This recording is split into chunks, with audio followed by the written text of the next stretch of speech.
Labor and Pensions will please come to order. Senator Murray and I will each have an opening statement, then I'll introduce the witnesses. Then we'll hear from the witnesses and senators, and we'll have 5 minutes to ask questions. Senator Murray has asked me to go ahead and begin because she has a conflict and will be here in about 15 minutes. I'll ask her to preside for about 10 minutes at 10 a.m. when I have to leave to go introduce a judge before the Judiciary Committee. I mentioned to the witnesses a little earlier that we greatly appreciate their coming.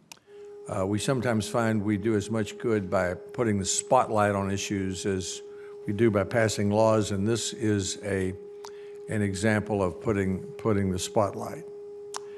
International Paper, a 120-year-old company headquartered in Memphis, has since 2004 used a variety of tools to manage the cost of health care for their 33,000 employees.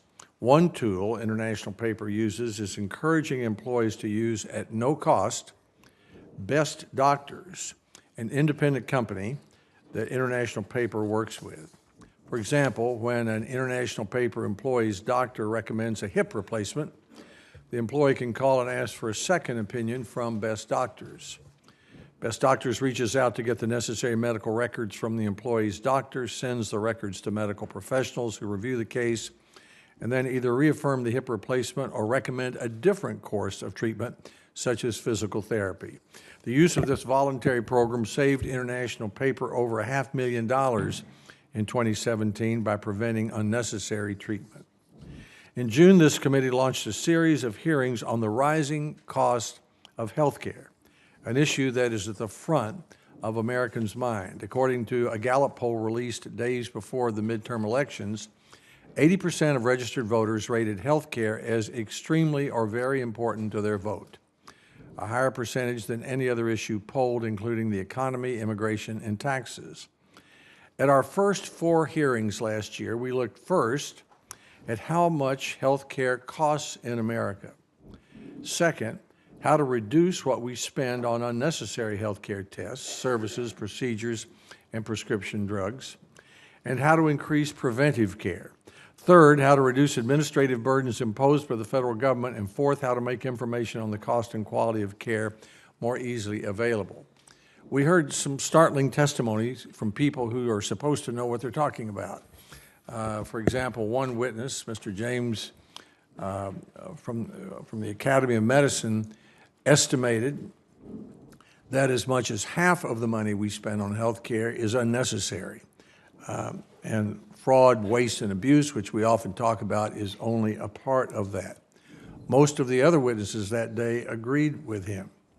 Secretary Azar has been passionate about giving patients more information on their care as a way to reduce health care costs. For example, the Center for Medicare and Medicaid Services is beginning to require hospitals to post the amount it charges or they charge for services online and to keep that information up to date. While there may be a role for government to play, at today's hearing, our 5th in this series of hearings, we will examine ways private companies, doctors, and states are taking innovative steps to disrupt the healthcare system and reduce healthcare costs. Employers are the largest purchasers of health insurance in the country. 181 million Americans, or nearly 60% of the insured population, get their insurance on the job. We heard at a previous hearing how employers have incredible purchasing power when buying health care for their employees and are motivated more than ever to take advantage of that purchasing power. One way employers do that is through wellness programs, which encourage employees to lead healthy lives. There's a consensus, and we've heard it in the testimony here, that wellness, lifestyle changes such as eating healthier and quitting smoking, can prevent serious illness and reduce health care costs. And it's hard to think of a better way to make a bigger impact on the health of millions of Americans than to connect that consensus about wellness to the health insurance that 181 million people get on the job. Another way to reduce the cost of health care is to give employees access to additional resources, such as what International Paper is doing with the Best Doctors program. And a third way is for employers to band together like our witness, the Alliance, a regional organization of employers, is cultivating traditional insurance to negotiate better deals on laboratory testing, such as CT scans, MRIs, surgeries, including knee and hip replacements, and other health care for employees.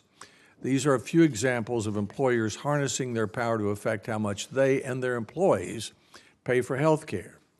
Private health care companies also have the ability to reduce health care costs. For example, HCA Healthcare, another witness here today, has 178 hospitals and 119 freestanding surgery centers located in 20 U.S. states and the United Kingdom.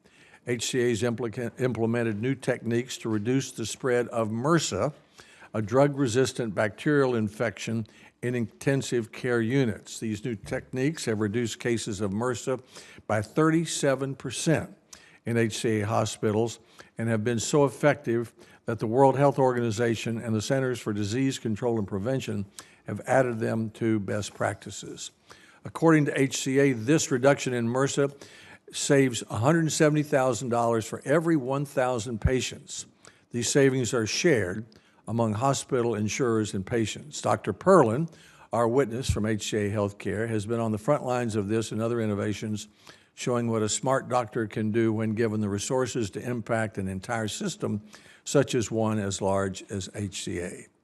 Today, we'll hear more stories like these about how the private sector is working to address America's high health care costs and hearing what Washington needs to do to get out of the way of private sector innovation.